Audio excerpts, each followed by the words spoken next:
You were sitting down, you wouldn't have that problem. John chapter 5. First and foremost, let's give praise, honor, and esteem to the living Elohim in the name of Yahshua this day. Pick us up in John chapter 5, verse 39. Search the scriptures, for in them you think you have eternal life, and there they which testify of me. And you will not come to me that you might have life. I receive not honor from men, but I know you, that you have not the love of Elohim in you. I come in Abba's name, and you receive me not. But another shall come in his own name, him you will receive. How can you believe which receive honor one from another, and not the honor that comes from Elohim only? Do not think that I will accuse you to Abba. There is one that accused you, even Moses, in whom you trust. Had you believed Moses, you would have believed me, for he wrote of me. But if you believe not his writings, how should you believe the word? Proverbs 22 and 4. Hey, get somewhere and be still. You too, boy. By humility and the fear of Yahuwah are riches, honor, and life. What's happening with you, man? Psalm 45. I will.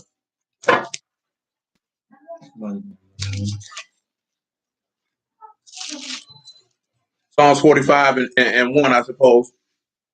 My heart is inditing a good matter. I speak of the things which I have made touching the king. My tongue is the pen of a ready writer. You are fair to the sons of men. Grace is poured into your lips. Therefore have Elohim baruched you forever. Gird your sword upon your thigh, O most mighty, with your esteem and your majesty. And in your majesty ride prosperously. Because of truth and meekness and righteousness.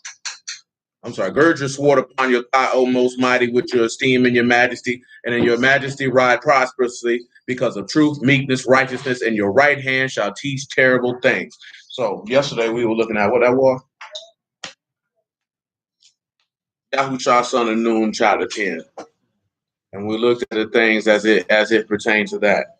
So now let's take a trip over here. And we were also looking at Luke 17. Shalom, man. So let's come back to Luke 17 real quick, guys.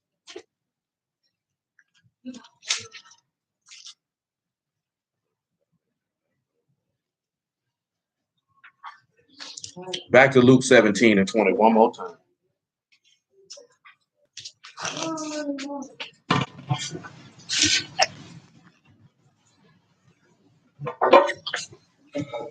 And when he was demanded of the Pharisees when the reign of Elohim should come, he answered them and said, the reign of Elohim come not with observation. Neither shall we say, lo here or lo there. For behold, the kingdom of Elohim is within you. And he said unto the disciples, the days will come when you shall desire to see one of these days of the son of Adam, and you shall not see it. And they shall say to you, see here or see there, go not after them, nor follow them. For as the lightning that lightning out of one part under Shamahim shine into the other part under Shamahim, so shall also the son of Adam be in his day. But first he must suffer many things and be rejected of this generation. And so it was in the days of Noah, so shall it be also in the days of the Son of Man. They did eat, they drank, they married wives, they were given in marriage until the day that Noah entered into the ark, and the flood came and destroyed them all. Likewise also, as it was in the days of Lot, they did eat, they drank, they bought, they sold, they planted, they builded. But the same day that Lot went out of Sodom, it rained fire and brimstone from Shamahim and destroyed them all. Even thus shall it be in the day when the Son of Man is revealed. And that day he which shall be upon the housetop and his stuff in the house, let him not come down to take it away. He that is in the field, let him likewise not return back. Remember Lot's wife. Whosoever shall seek to save his life shall lose it.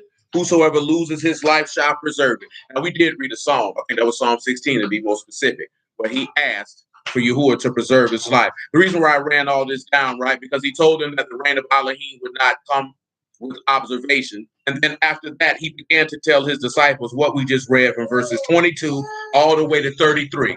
What is the reasoning of why he chose to tell his disciples that right after he told the people that the kingdom of Elohim does not come with observation?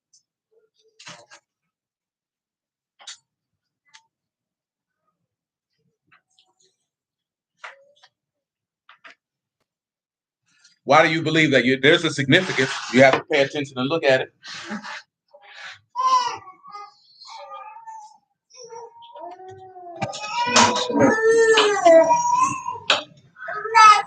Why do you think right after he told him that the reign of dominion of Elohim does not come with ocular observation, he goes right to his disciples from 22 to 33 and begins to elucidate on many things. Shalom, brother. So why do you think he said these things? What is the key component on what has been espoused? The 33. Tell him don't get caught up in the cares and fears of life. No. That ain't what he told. You got to pay attention to the context of everything that's going on.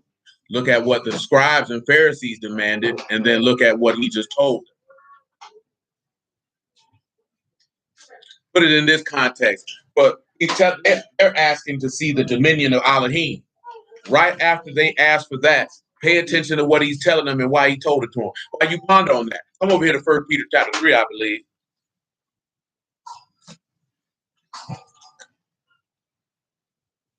That's 1 Peter chapter 3. Verse 14. We'll go to 2 Peter chapter 3 and look at somebody else who Yahushua mentioned, which was lie. And maybe that will help bring into play. Pretty much saying that. Yes. Every single solitary thing must be destroyed. Before the reign of Elohim must come in, the iniquity must come to the full. That's important for something that we're going to read in a moment. The iniquity must come to the full. After he told the people that, he pulled his disciples to the side and gave them an instance of two situations in the text that anybody who's familiar with the word of Yahuwah would already know. They would know about what happened during the time of Noah, and they know what would happen during the time of Lot. What does the law say about what was going on during the time of Noah? Wickedness all around. Yes, that they had corrupted the way of Yahuwah upon the earth. And when the iniquity came to the full, now he does mention that a wicked and perverse generation seek a sign, but in that instance, he went in a different direction by letting his apostles know when the reign of Elohim would come. The reign of Elohim will not come until destruction is come. Nevertheless, it goes back to something we just mentioned the other day about that the day of Yahuwah is a day of darkness, and why do you seek after that? Why are you concerned with it? 1 Peter 3 and 14, but and if you suffer for righteousness' sake, happy are you. Be not afraid of their terror, neither be afraid of their trouble, neither be troubled. Sanctify Yahuwah Elohim in your hearts, and be ready always to give an answer to every man that asks you a reason of the hope that is in you with meekness and fear, having a good conscience, that whereas they speak evil of you as evildoers, that they may be ashamed that falsely accuse your good conduct in Mashiach. For it is better if the will of Elohim be so that you suffer for well-doing than for evil doing.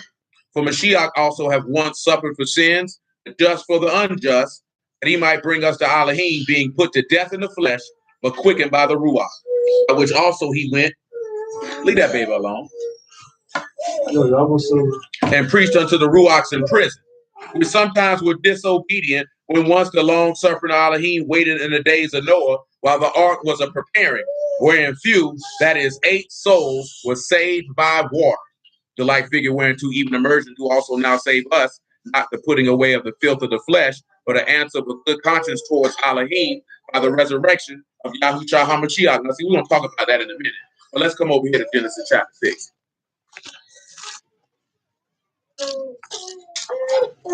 You can hold 1 Peter chapter 3 because we're going to revisit. Genesis chapter 6 and verse 5. Ain't bothering that baby.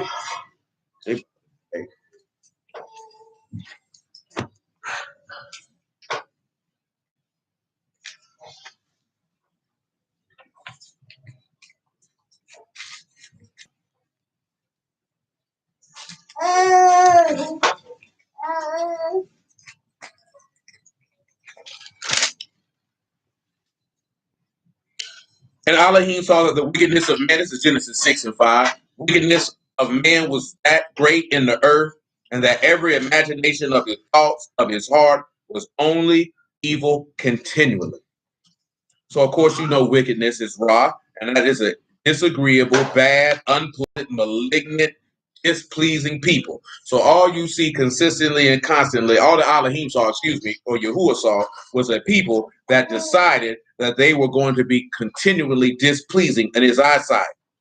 And he said that it was great. So they multiplied and abounded in displeasing this man. So that's going to be a continual theme because again, he teaches through what? Truth, meekness, and righteousness. So we have to look at the flip side of the rejecting of that, because last night we looked at elements in Yahushua Son of Nun chapter 10 that describe what? His coming, or him executing wrath on all the kingdoms of the people who rose up against him. Is that not what you saw? Very well. And remember, of course, every imagination here is yat sir. And of course, this is purpose, imagination, device, or intellectual framework. That is Yod, Sod, and Raj. So all the time the people want to do deeds that is opposite of the way of the Almighty. That doesn't tell you what was going on specifically during the times of Noah, but clearly it wasn't well. Now, of course, with Sodom and Gomorrah, we know what was going on. I mean, there's a multitude. It ain't just the homo stuff. Some people, like I was talking to Trav about it earlier today, getting an example. He was talking about how something that he was dealing with, and individuals feel like nobody's supposed to say nothing if the individual who's administering the word ain't supposed to say nothing if niggas wild. And he gave the example of, which I understand the same example, the letter in Corinthians that Paul wrote to them people when he said that they heard that them people were fornicating. Now, see, when we hear fornicating, what you gonna think? You gonna think about unmarried people having sex. That was not what they had going on. Matter of fact, he said it's commonly reported that niggas were sleeping with their mamas. Are you familiar that it says that? Who's not familiar that it says it? He said, I hear y'all niggas sleeping with your mama. Come over here to 1 Corinthians chapter 5 then, so you see that I'm not making this up. And when they were talking about fornication then, they weren't talking about premarital sex like we may discuss now. They talking about these niggas sleeping with animals. These niggas sleeping with family members. Like real live Canaanite perversity.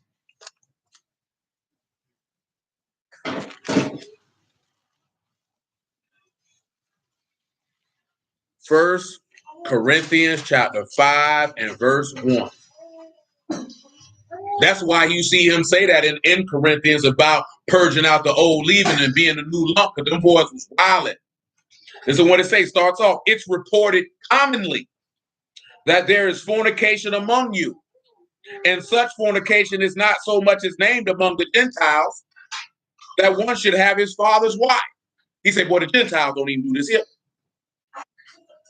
If you having your father's wife, you having your mama. And you are puffed up and have not rather mourned that he that have done this deed might be taken away from you. So not only did the people not mourn because of the wickedness, like you seen in the book of Nehemiah, when the word came forth, they were puffed up in their pride and like, I don't see myself doing nothing wrong. This is the conduct that the people had going on during the time of Noah. You can return to Genesis chapter 6. I just wanted y'all to see that I wasn't making that up. See, I'm gonna tell you something, right? It's wild now. But when you see that text about people who was in that word and them letters that Paul was writing, them people were going hard. That man said this, he say fornication like this. And you know how harsh that is for a Brew to look at? Because clearly if he makes that statement, it just wasn't foreigners there. There were Brews there. He said that type of stuff ain't even mentioned most of the Gentiles. Oh, wow. Do you understand how perverse of a mind you got to have to even think about having sex with your mama? Or your stepmother? Don't our law tell you not to do that? You ain't supposed to see your mother's nakedness? See, we were talking about that the other day. That's why you shouldn't walk around half naked. Whether it's a son or a daughter, same sex, it don't make no difference in front of your children. Ain't that what got Ham cursed? Your children shouldn't see no part of your body parts. That ain't for them to see. See, that's a cultural thing. See, it's a new thing. We don't think nothing about it. Because we were talking about the other day. Well, my cousin daddy used to walk around the house with walls on. I ain't talking about boxers, man. I'm talking about briefs. Sometimes bikini briefs. No shirt on. Walking through the house. Nigga, your daughter in here. Screw that I'm here.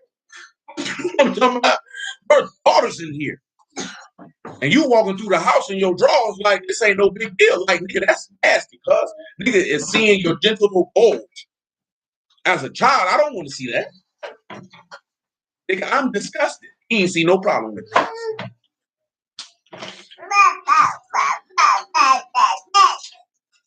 I remember telling my homegirl that she's talking about, yeah, I got change in front of my son all the time. I'm like, why is you changing clothes, getting butt naked in your drawers in front of your son?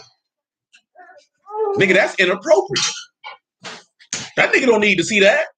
What's the big deal? Okay, well, when you find out what's the big deal, when he can't get a wife and you can't get him out your house, then don't come talking to me. When that boy come up and be sweet, when you do stuff like that, that's what opens the door to pedophilia. Not necessarily from the parent, but allowing someone else to do it to them because they would be accustomed of being with an adult in such an intimate fashion. Genesis chapter 6.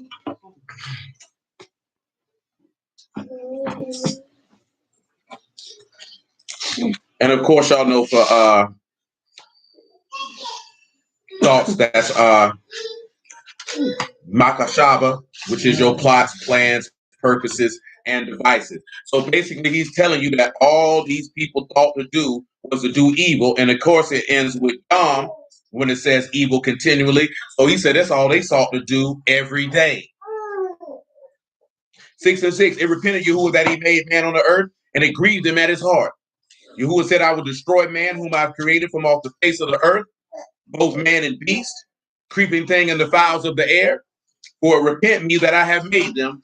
But Noah found grace in the eyes of Yahuwah. So Noah found the mercy, which is the con, which is, grace, charm, favor, acceptance. Noah was accepted.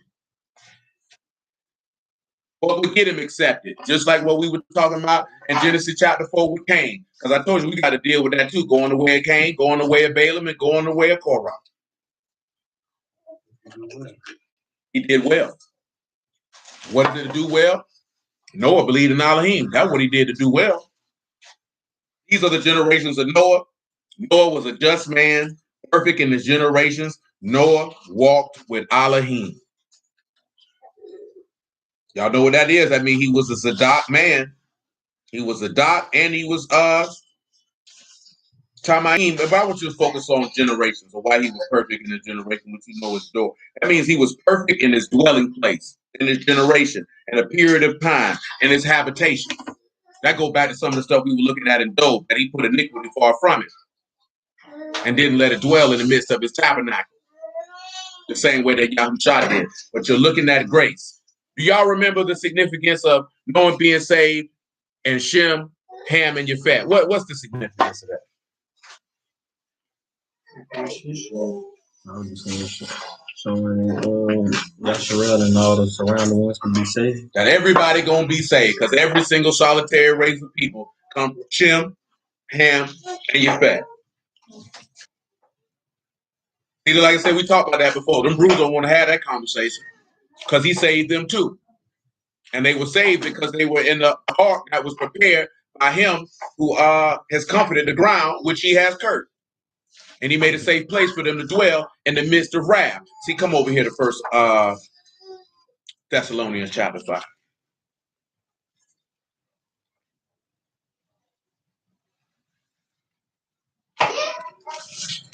First Thessalonians 5 and 4.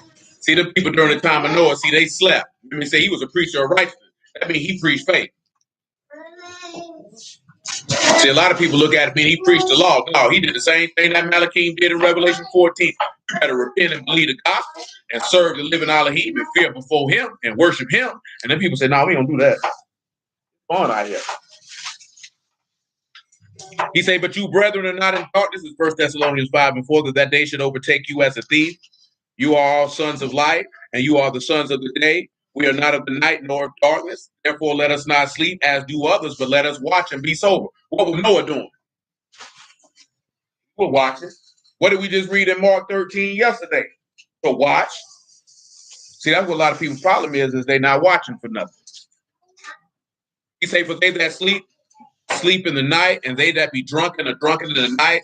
But let us who are of the day be sober, putting on the breastplate of faith and love, and for a helmet the hope of salvation. Elohim have not appointed us to wrath, but obtained salvation by our Lord Yahushua HaMashiach, who died for us, that whether we wake or sleep, we should live together with him. But you seen that there were, did he appoint Shem, Ham, and Yafet to Rab? No, he did not. They were saved by who? By Noah, which is an example of Yahushua. Did he appoint Lot and his household to wrath? No, he did not. But who ended up getting wrath? Those who heard the word and rejected it because they wanted to fill their iniquity to the full. Let's continue. What it is, Peter, chapter 2, I believe, maybe chapter 3. You just hold First Peter chapter 3 for now. God willing, I'll come back around that corner.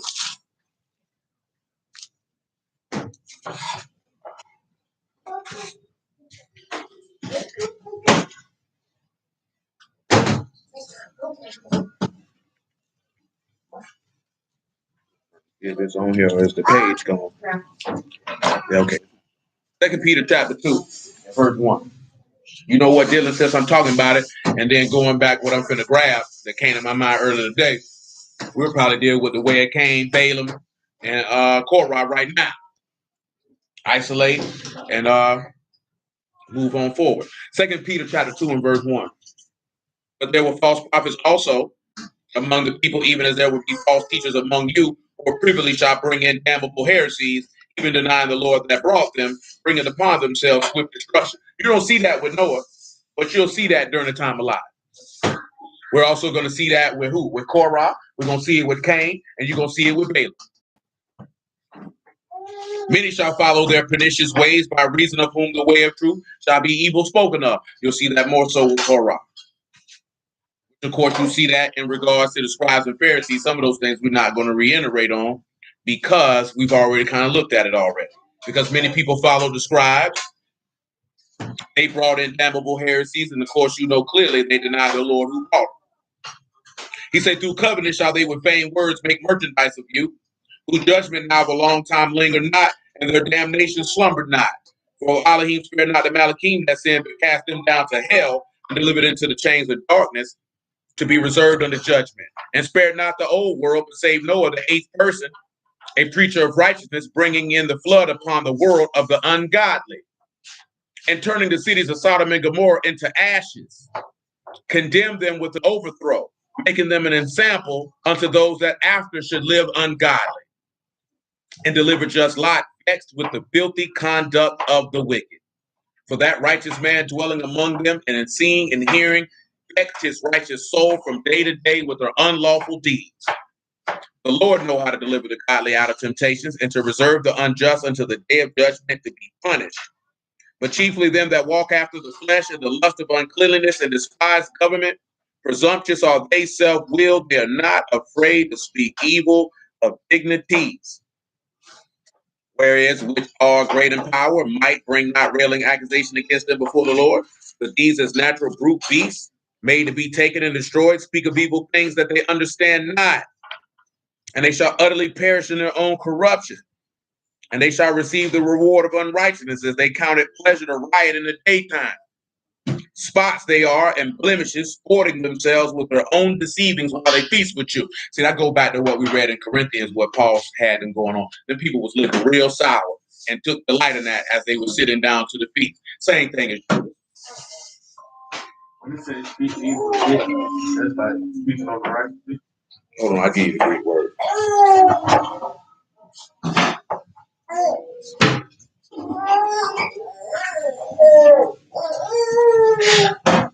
1 second, I'll give you that.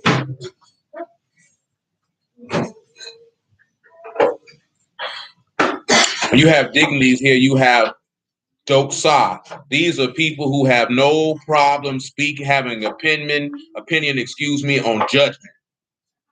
When they speak evil or righteous judgment, it says opinion, whether good or bad, concerning someone. They also things belonging to Mashiach, the kingly majesty of Mashiach, the absolute perfect inward of personal excellency of Mashiach. So in that regard, he's saying they ain't got no problem speaking against the Lord. Which is what the scribes did. What they called it? Beelzebub. That he was a deceiver. Which of course he tell you that in the epistle of John. And those people are anti-Mashiach who conduct themselves in such a fashion right now to this day. That's pretty much people that was selling out the lot, selling out the door while they were trying to do right. Yeah, well, of course, we don't have any planning with Noah, but we can look at that in regards. We'll see that with Lot's son-in-law selling, talking crazy. Korah talking crazy. Balaam ain't talk crazy. And Cain talking crazy. Because y'all know how I feel about that statement. I'm my brother's keeper. I don't use that term. No. That nigga was being sarcastic, rude, and disrespectful. You know what I'm talking about? I know a lot of people like to say it, but I just look at the context of when it was said. That nigga was selling out. God himself at that. That nigga bold. That nigga bold. Woo! Verse 14. 2 Peter chapter 2. Having eyes full of adultery that they cannot cease from sin, beguiling unstable souls, a heart they have exercised with covetous practices, cursed children, which have forsaken the right way and are gone astray, following the way of Balaam the son of Bosor, who loved the wages of unrighteousness. And see, that's a lot of people's problem. They love the wages of unrighteousness. Don't you know they say it's better to have little in righteousness than to be rich with wickedness? Ain't that what the book of Proverbs take? Hey, hold on, it's Sunday. See, this is an example of beguiling unstable souls.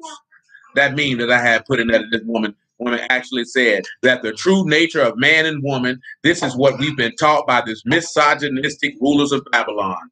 Women are natural lawmakers. That in itself is insane. Because then you would have to pause and say, when through the history of mankind has women produced any law whatsoever? What society, what woman, when, and where? And they're not going to be able to find that. And you're going to tell me Babylon taught us this, but Egypt, who you uphold, the women didn't do it. Did they do it? The original Babylon culture, did they do it? No culture in the Far East did it. And no one done in Israelite culture. What group of women has ever came up with law? And it says we provide the plan, order, and structure. But this is the funny part.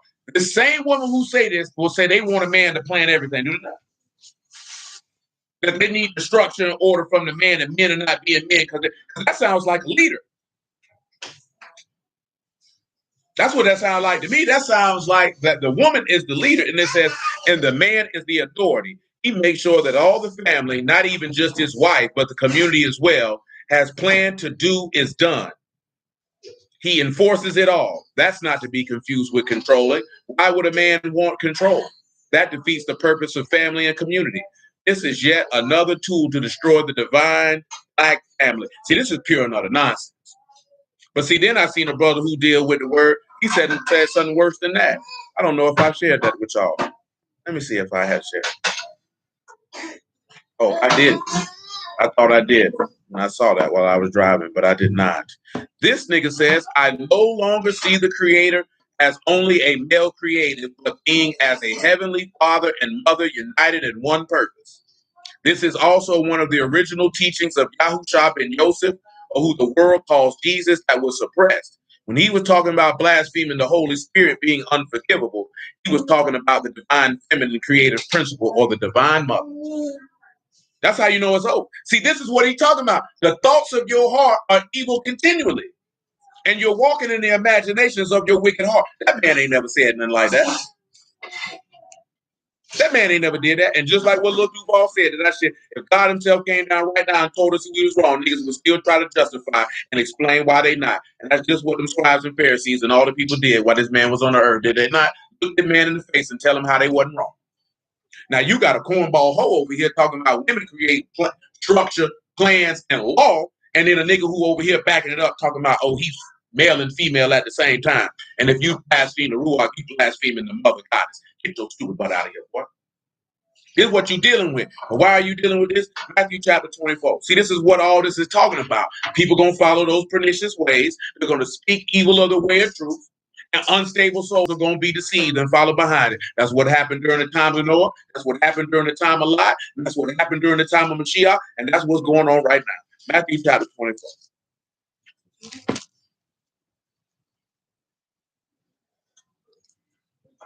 All I want is 24 and 8. I'll start at 24 and 8. Sit up and pay attention. All these are the beginning of sorrows. Then they shall deliver you up to be afflicted and shall kill you. You shall be hated of all nations for my name's sake. Then shall many be offended and shall betray one another and shall hate one another. Many false prophets shall rise and shall deceive many. And because of iniquity shall abound, the love of many shall wax cold. In the earth, lawlessness is abounding, wickedness is abounding, and the love of Elohim is waxing cold each and every single solitary day. And men turning their heads to it like it ain't a big deal. Like, and the sad part was, it was men co-signing that. What dude talking about that? That's what people co-signing. And all of it boils down to one thing. Boy, they hate you more. They hate you more. See, to sit back and say women create law, how? That's insane. That means that means you're saying they're more disciplined than men, but they're looking to men for discipline. You're looking for men to lead. Because if a woman could do all that, then she should lead. Would you agree? Now, where in the history of mankind has women led anybody anywhere? All this is the reverse is, pay attention to what I'm about to tell you, that you saying you God. Or just like what Sharon said, Sharon said we need to teach the whore. That's what you're saying. You God, you have no need for a God. He just enforces your will. That's what you're saying. He's there to enforce what you want. That's how most people live their life when they hit you. Oh, it's God's plan. All that type of stuff people talking about. It's always funny that people say it's God's plan for them to increase financially while they live in wickedness. You know what I'm saying? There's no righteousness involved. There's no standard involved. And then when somebody bring that to them, what do they like to say? Oh, see, you being judgmental and all this or other stuff. No, you just evil. This is what he mean by Lot seeing this. He vexed by looking at this every single solitary day. See, you think he just vexed by seeing people playing with other men's booty holes. See, these people were doing all types of stuff. These people worshiping idols. Again, the fornication just didn't stop with homosexuality. People having sex with animals. These people are oppressing people. These people are defrauding people. Any type of wickedness that you can think of, that's what these people were doing. Same thing during the time of Noah. Same thing that was going on in Egypt, which got Egypt eliminated.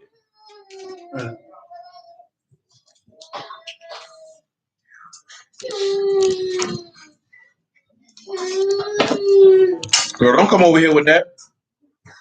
Nobody want to hear all that. All that. Ain't nothing wrong with you. I want it, man. Come over here to Isaiah chapter 3.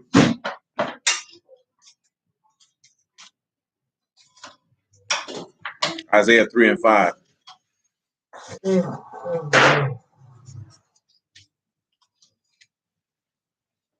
I want 5? Yes. Isaiah 3 and 5. And the people shall be oppressed, everyone by another, everyone by his neighbor. The child shall behave himself proudly against the ancient. That's what you see in this earth. You've seen it during that time, and you're seeing it now. When you look at oppressed, that's nagas. That means to oppress or demanding pressure, to be a taskmaster, a ruler, or oppressor, or to be hard pressed. When a man shall take hold of his brother of the house of his father, saying, "You have clothing, you are ruler, and let this ruin be under your hand." And that's how people live right now, looking for somebody to lead us. You got niggas right here talking about Malcolm X was alive. Ain't nobody trying to hear all that. That's why we always looking at athletes and entertainers to lead. That's the sad part. Niggas pick up the word and still looking for entertainment. Well, them brothers get on. That's why they killing DMX because he found out he an Israelite. Well, you niggas pathetic. Straight up and down, that's pathetic. That you think the most dangerous thing to the construct of modern civilization is you knowing you an Israelite, not that the fact that the ancient righteousness of Elohim is being proclaimed. So he was talking with some dress up niggas in the street, and you like, oh, they gonna kill him. Let's just put it this way. Let's just say he had no drug overdose. Let's just say that's a lie. He had a heart attack. That means Yahuwah struck him down. Because you can have a heart attack and lose oxygen and fall in a vegetative state. Because if your heart not working, is there any oxygen getting to your brain? Like I told y'all the other day, that nigga was known to be on crack.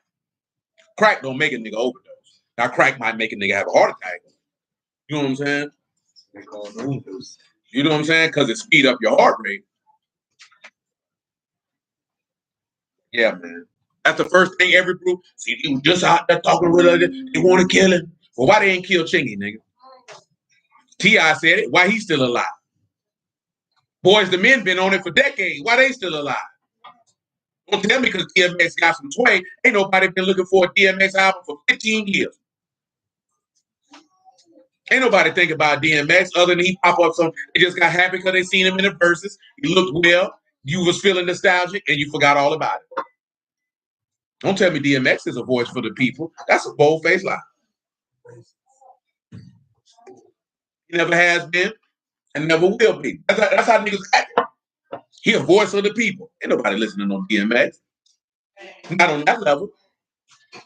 Because no matter how much you might like his music, at the end of the day, you see him as a crackhead. You ain't listening to no crackhead.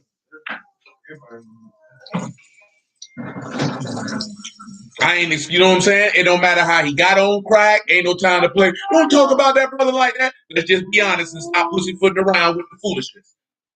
You know you ain't following no nigga that smoke crack. Smoke crack, don't just jump some. You're not.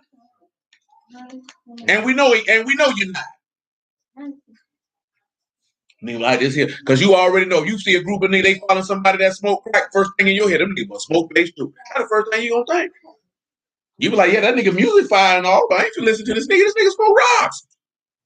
That's the first thought gonna come to the average person's mind. I'm not following a nigga who smoke bass. He was seeking to, I think he's an ordained deacon, and he was seeking to become an ordained minister. But regardless, like I said, we were talking about today, you know, he had his internal struggles and all that there, but at the end of the day, well, we know you who ain't sent that man to preach no word, and that boy living like that. And see, that's the reality you don't want to hear because you feel like you attacking the person, man. That's not what it is. That's how I know they'll kill the Lord again. That's how I know it. That's how I know they'll do it. Because y'all thinking this man finna come through pat niggas on the head. He finna call everybody out. He finna call everybody out. I told you the other day, man, regardless if it's individuals in the quote-unquote manosphere on YouTube, the Kevin Samuel type dudes and all this here, people are not accustomed to people telling them the truth. And when somebody, I don't care if it's word or not, when somebody consistently and unapologetically tells people the truth and they have to examine who they are on the inside, they'll rather take you out than change their ways. They'll rather attack you and destroy you. I literally just heard a woman say who this nigga eviscerated. You know what I'm talking about? For an hour straight. Say, oh, how this nigga gonna tell somebody to do something? He ain't married. Do he got kids? If he ain't got no kids, he must got erectile dysfunction. See, that was what I'm talking about. That's an ad hominem attack. When you cannot deal with the information that the individual brings, so therefore you attack their character. You attack something else because you know that you cannot refute their argument. Like I say, well, you already know that. That's what they did with Mashiach. He cast out devil by Beelzebub. He's a blasphemer. He's this, he's that.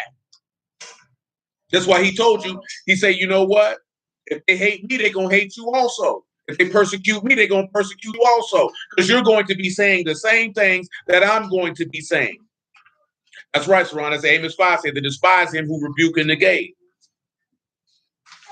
See, that's what people don't want to look at. And you know what the first thing, you know what's funny? That I always hear these women say about Kevin Samuels and maybe take out the word. They say, oh, he's divisive. But what did Yahushua say about himself? Oh, you thought I came to bring peace? He said, I didn't come to bring peace, but a sword and to set a man at variance. That is an example, a natural example of what Yahushua was telling you on. The truth does not bring people together. It separates. You're seeing that in the time of Noah. You're seeing that with Lot. You're going to see that with Cain. You're going to see that with Balaam. You're going to see that with Korah. The truth separates. It don't bring people together. The only people who come together in truth are those who are of the truth. That's why he say, if you were of Elohim, you will hear my words. You hear them not because you're not of Elohim. You're not of the truth. So you're not going to hear that. That means you're not of the faithfulness of Elohim. You're not going to accept it. You're going to reject it. See, we want to play all these games like the truth is just all encompassing and bringing everybody together and everybody going to love it. And you lying to yourself. You lying to yourself. You got to understand something. This woman said that women bring law, structure, and order. And everybody knows if it's anything that women don't like, it's laws, aka rules, structure, and order. You know what I'm saying? They like to fly around free and move by whims. And you expect a nigga who's actually living life to believe that. See, the only people who gonna believe that are beta male self-mandanas and niggas who inexperienced with women. Because if you've been around any women, you're not gonna believe that. Especially not in this generation. It was only older black women that at least set the rules. But then what? They had husbands, so who made the rules? He made the rules. I don't got no smile on my face.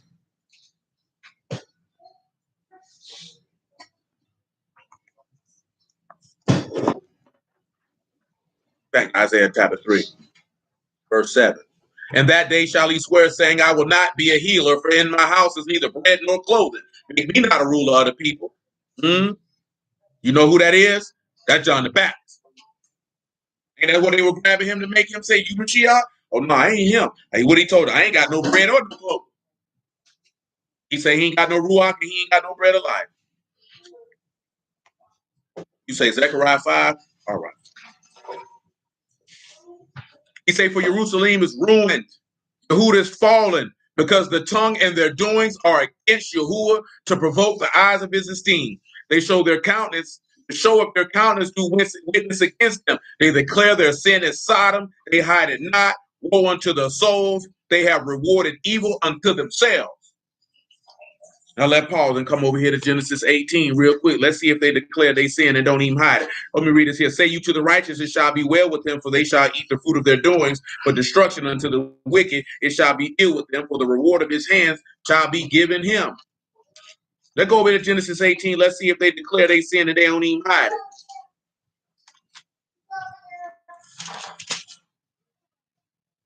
Or 19, excuse me. Is it 19? Yeah, it's 19. 19 and 1.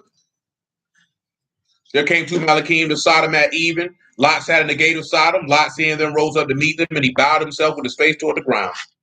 He said, behold, now, my lords, turn in, I pray you, into your servant's house, and tarry all night, and wash your feet. And you shall rise up early and go on your ways. And they said, no, but we will abide in the street all night. He pressed upon them greatly, and they turned in unto him, entered into his house, and he made them a feast, and did take what? Unleavened bread. And they did eat. Said, you know the difference, because these people got leaven in their heart. But before they lay down, the men of the city, even Sodom, the men of Sodom compassed around the house round, both old and young, all the people from every quarter. That's a whole lot of people coming around there to try to get some food. Do you know how sick of a group of people that you got to be, old and young men? Old and young men. Every quarter is Sodom. That means every border and every outskirt in Sodom, these people came over here to the house. It is, very much so. And they called unto Lot and said unto him, where are the men which came unto you this night? Bring them out unto us that we may know them. Now, know them here is simply yada. That is to perceive, to know by experience. But we also know what that is, to know them in the biblical sense. And Lot went out the door unto them and shut the door after him, say, I pray you, brethren, do not so wickedly. Don't be so evil. Behold, now I have two daughters which have not known man. Let me, I pray you, bring them out unto you, and do you to them as good in your eyes. Only to these men do nothing, for they came under the shadow of my roof. See, that's what people don't like to hear. How you gonna give his daughters away? Better let his daughters get a husband that night than for a nigga to go up in a man booty. You know what I'm saying?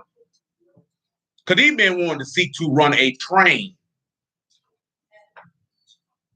I know I'm the guy to be playing. I really want you to understand that. It was seeking to run. It said every man, old and young, from the borders of Sodom.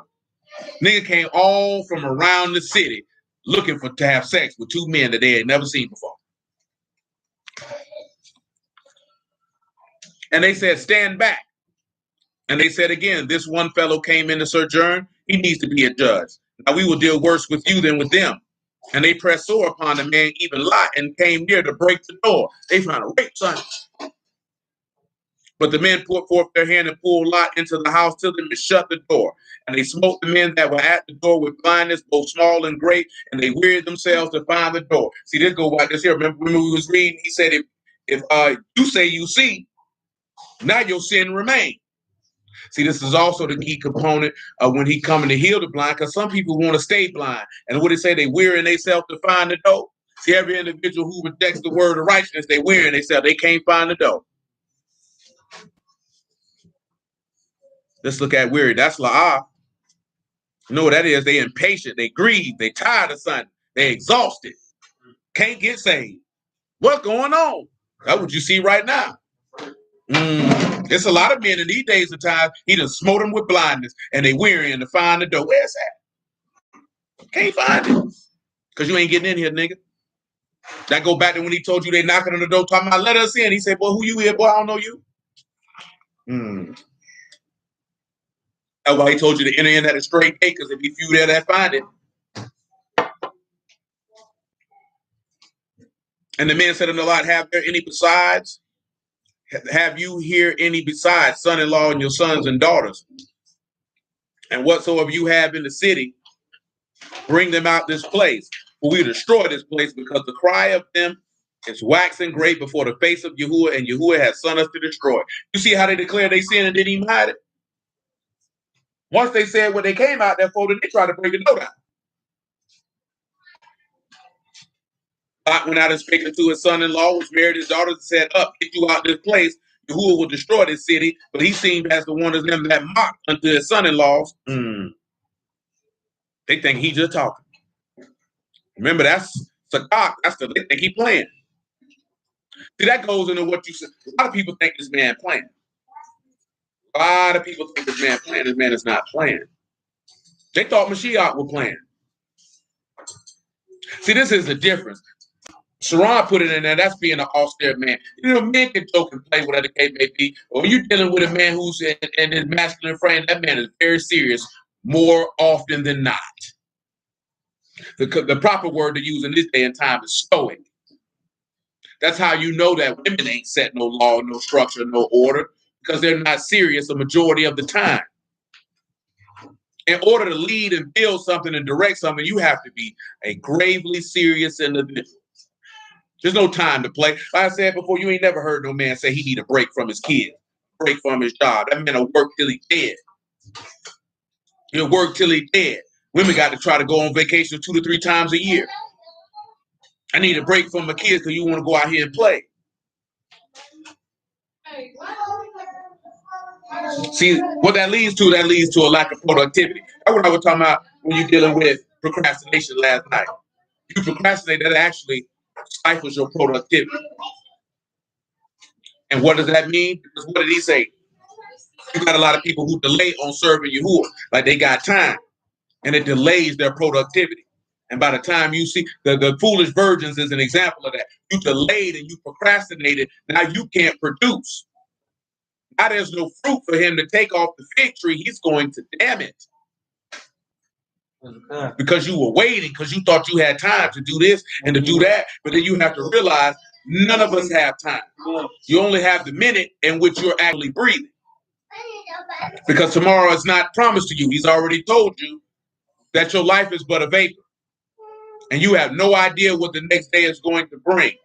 But we become complacent. That's why he told you not to do that, because that's evil for you to say, tomorrow we're going to do this and tomorrow we're going to do this, and not say, Lord willing, because now you done got lifted up in your pride as if you have an inkling of what is going to occur, as if you have control over your own physical existence. Shalom, man. And you don't. You don't have power to keep your breath. That man take your breath, you out of here. That's why I said, who knows if he actually had a overdose?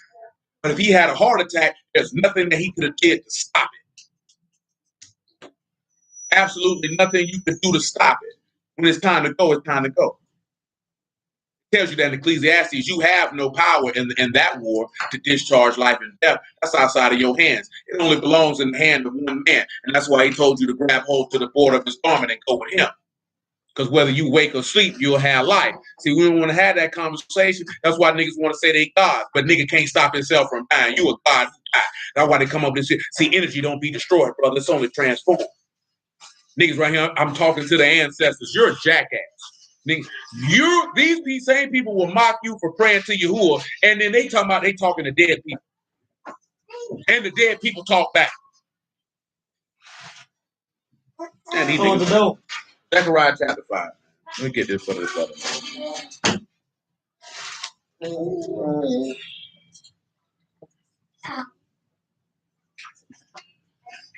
Oh, Sharon said he a builder, and one of his colleagues, 68, and the oldest guy he ever worked with was 72. Still wheelbarrowing and shoveling. And for the most part, most men keep working because most of what they're doing, they just like what they do.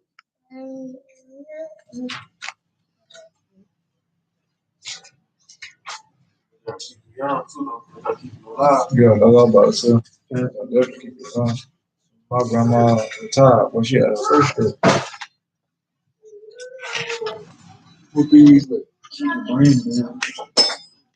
I mean, you take most men start working, depending on how old they are, between the ages of 14 and 16 years old. I mean, you got Warren Buffett, who's indiscriminately wealthy and still goes and gets up to work every day and get up early in the morning. You know what I'm saying? This man is a billionaire. Average black person, you tell them they had that kind of money, they ain't getting up. And like, what do you do? You know what I'm saying? Like I told you, who you met, that man got plenty of money. That man get up and do that job every day. You like what he do? It ain't no, I'm 35, I ain't got to do nothing no more. I can just sit up here and collect passive income. No, he like doing what he doing. That's just the nature. If a woman got that kind of money, she can lay down. Work. I like getting up in the morning. I want to go somewhere and play and lay on the beach and do this, that, there, and the third. You know what I'm saying? Do all that and still want a man to take care of her. Ain't that about a stinking funky hoe that you'll do all that there and still want somebody to take care of you? I mean, because that junk, they're ugly. That little clip I showed y'all about that lady talking about how men get dealt with, she was like, that's a woman saying this here. She said, that junk ain't right. She said 97% of the time men pay alimony when they get divorced. She said, don't nobody want to talk about that. She said most of the time when it comes to domestic violence, it's mutual combatants, and usually it's the woman initiating, and the man retaliates, and he go to jail. You know what I'm saying? That goes when they be talking about, oh, all these men be beating on her. Well, shoot, some of these hoes give it just as much as they can take it. Ready to square up and pay. You know what I'm talking about? Now he wrong because he hit you with a toothpiece and a biscuit. That's why they try to do Quavo like that. He shouldn't have manhandled that woman like that. She should have stayed in the woman's place. Number one, you shouldn't have swung on nobody. Number two, you shouldn't have put your hands on nothing that don't belong to you. So you set yourself up to get tossed around like a rag doll. He didn't even help her. He should have spit on that hoe. She's sitting there faking like she heard. Ain't nothing wrong with that hoe. That nigga, he looked at that camera. He should say, you know what's coming. That's how I feel about you, hoe. Somebody, he's trying to stop her from leaving. Nigga ain't trying to stop this hoe from leaving. She's swinging on him.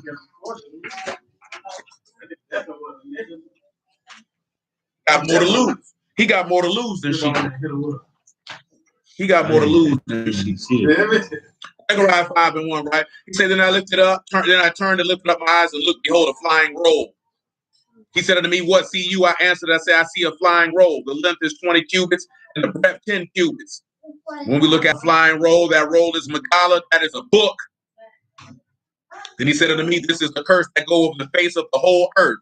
For everyone that steals shall be cut off, as on this side according to it. Everyone that swears shall be cut off, as on that side according to it. So this still gonna tie into what we're talking about. Because did he not curse the whole earth with Noah?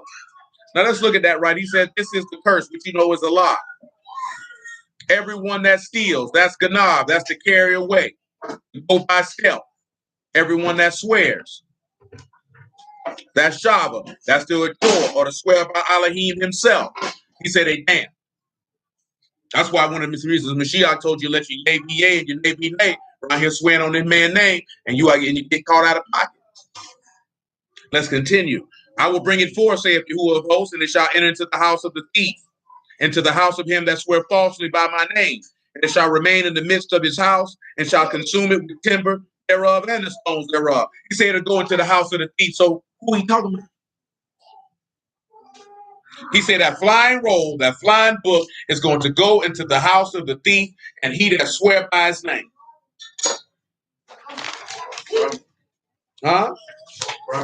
Oh, on this one here, you got to talk about Judas on this one, because he the thief. I was thinking Judas, and I was thinking about false prophet stealing Because he was a thief. Then you got to look at, if you look at false prophets, then you got to look at those who stealing the words of Yahuwah and then swearing falsely in his name. Remember what we just read in 2 Peter? There's many false prophets that will go and make merchandise of you, and many shall follow their pernicious ways, their lies, their false doctrines, and all that. On the bigger scale, all the way to the end, you get to the false prophet. But here, that's good old Judas right there. That's good old Judas. What that is, don't be no thief.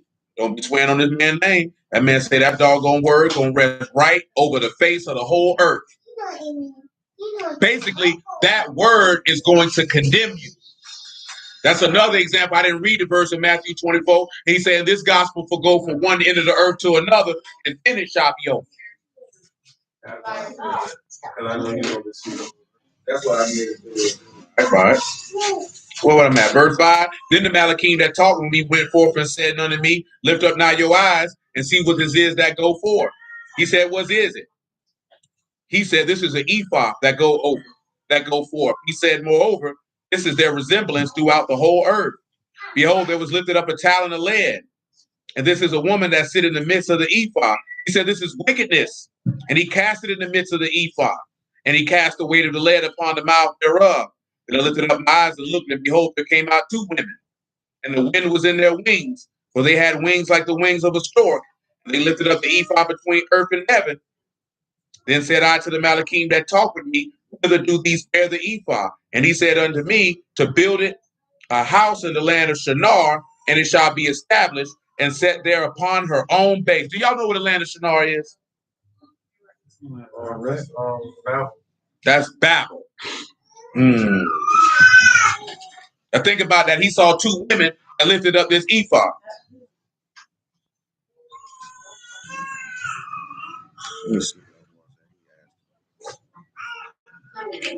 Now, see, this ain't, no, that ain't got nothing to do with feminism. That's what you were asking. Yeah, Zechariah 5 definitely ain't got nothing to do with feminism. Because that's just something that Yahuwah don't care nothing about. Now, if you didn't know, Shinar is Ia. And he said it's set there upon her own base. Base here is Mechanah. That is resting place. What is an ephah? Oh, no.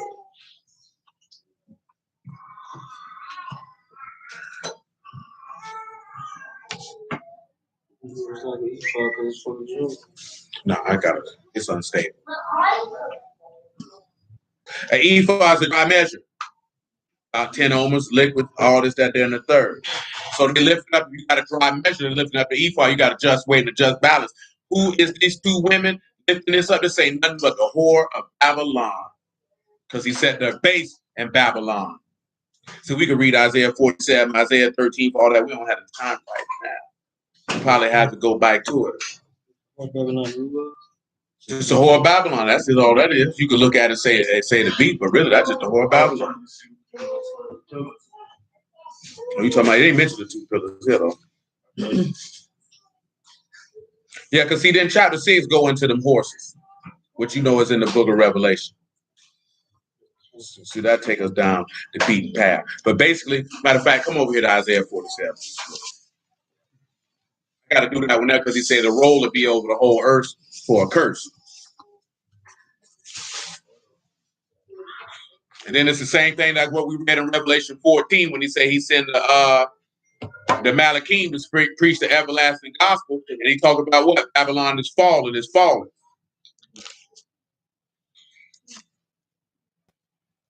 Right here, Isaiah 47, verse 1. Come down and sit in the dust, O virgin daughter of Babylon. Sit on the ground. There is no throne, O daughter of the Chaldeans, for you shall no more be called tender and delicate. Take the millstones, grind the mill, uncover the locks, make bare the leg, uncover the thigh, pass over the rivers. Your nakedness shall be uncovered, yea, your shame shall be seen. I will take vengeance. I will not meet you as a man. Because y'all already know, we didn't talk about this before. He going to meet him as Elohim. We talked about that last night. See, when what the name, when Abraham met him, he met him as a man. When David met him, he met him as a man. Yahushua not meeting him as no man. That take you to Isaiah 11. Sword of his mouth, gonna tighten him up real nice like. As for our Redeemer, Yahuwah of hosts, is his name, the Kadash one of Yasharal, sit you silent and get you in the darkness, O daughter of the Chaldeans. For you shall no more be called the Lady of Kingdoms. I was wroth with my people.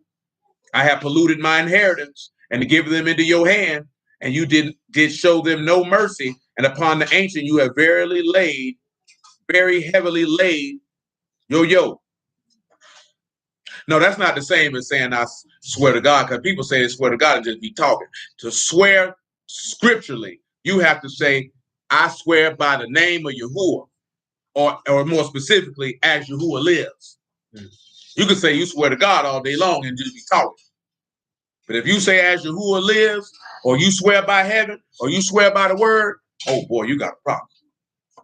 Because when you say you swear to God, what God is you talking about? You know what I'm saying? You could be talking about Ashtaroth. You could be talking about Baal. You could be talking about Dagon. You could be talking about Tammuz. You could be talking about anybody. But every time, that's when when the text says, since he couldn't swear by any other, he swear by himself. When he talked about Abraham, he said, you said, I shall be a lady forever. For you did not lay these things to your heart, neither did you remember the latter end. Unfortunately, that sounds like many a woman in these modern times. But they don't lay things to heart. And unfortunately, that sounds like the house of Yasharal, because you don't lay things to heart. But Babylon ain't laying nothing to heart, because Babylon is a fool. Let's get this Genesis 15 right, because I'm at my time, because that's what I wanted to do. God willing, we'll bring all this back in tomorrow. This is what was in my mind right here, Genesis chapter 15. You can pick this up at verse 12.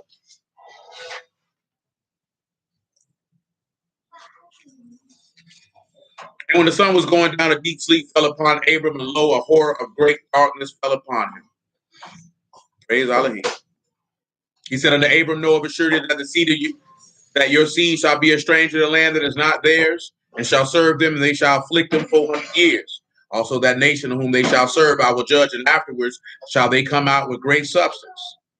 You shall go to your fathers in shalom, and you shall be buried in good old age. But in the fourth generation they shall come hither, for the iniquity of the Amorites is not yet full. Now we're looking at iniquity, of course, that's perversity, depravity, guilt, or consequence of punishment. Because that's what we were going to tie all this stuff in together. You look at Korah, you look at Balaam, you look at what his name is, Cain. We're looking at Sodom and Gomorrah. You're looking at the time of Noah. Their iniquity came to the full. And when you look at the individuals who came out each time, they came out with great substance. Noah came out with great substance. Moses still came out with great substance. Of course, Abel came out with great substance because his voice was heard from heaven by the blood that was shed from the ground. He has an everlasting memorial. Now you want to look at substance, which is rakush, which is goods, property, and possessions. And see, we're going to look at all of that. Verse 17, and it came to pass that when the sun went down and it was dark, behold, a smoking furnace and a burning lamp that passed between those pieces. And the same day Yahuwah made a covenant with Abram, saying, unto your seed have I given this land from the river of Egypt unto the great river, the river of Euphrates. And then he mentioned all the people whom he's going to give this to is for his possessions. But see, we want to look at those things, what we're going to look at. When you look at Sodom and Gomorrah, they were trying to take a possession that was not theirs. When you look at Korah, he was trying to take a possession that was not theirs. When we look at Sodom and Gomorrah, more specifically, the possessions, they were trying to take virtue. Korah was trying to take leadership or authority. Cain took life because of righteousness. And Babylon just on some other type of time. You know what I'm saying? But through the mix of what he's going to proclaim against these people and do to these people, you're going to see the concept of what we talk about: truth, meekness, and righteousness, because each righteous person that we mentioned manifests those behaviors. So hallelujah for Yahushua and the word. We'll stop right there for now. I appreciate y'all. Bless y'all in the house of Elohim in the name of Yahushua. You who are willing, we'll pick it up on tomorrow. 7:30 to start time, preferably. And yeah, we do it again. And then what? Wednesday, 7:30. 7:30. And then what's the next one? Thursday night is what? 8:30. Thursday night is 8:30. Friday night is 8:30. You know what I'm saying? So regular time. So shalom, gentlemen, and you will willing to the next time. Get out, Cam. That's all y'all want to do. You don't want to listen. You want to get it.